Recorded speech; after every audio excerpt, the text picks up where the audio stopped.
sa winter. Hello, good afternoon guys.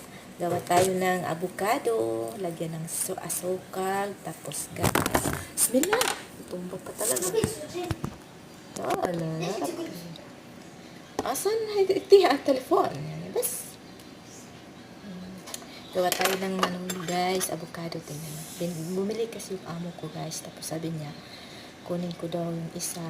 Tapos, kasi din mahilig din sila sa avocado guys, kumain. Lalagyan nila ng itlog, tapos jubon, tapos ano pa rin yung nilalagay nila? Jubon, itlog, tapos itong avocado. Yun lang. Sabi nila masarap daw. Kaya ako din, iba din yung sa akin.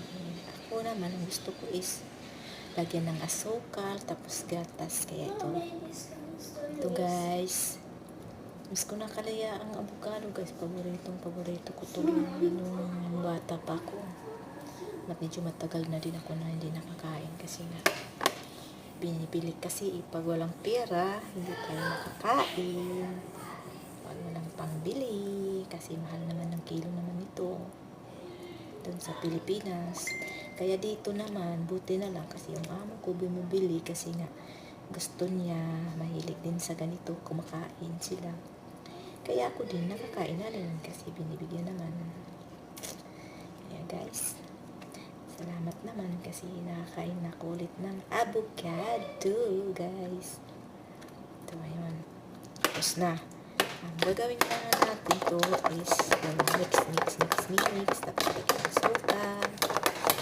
Tapos gatas. Lagyan ko muna yung gatas guys.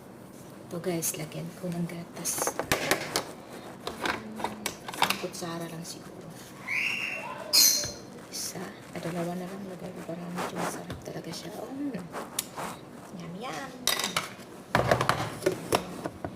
Tapos, guys, suka na naman. Lagyan natin ng asukal konti. Yan.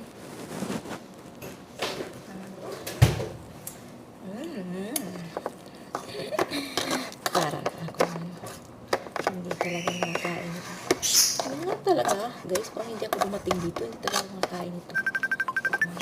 Kasi medyo matagal din kung hindi nakakain ito sa Pilipinas.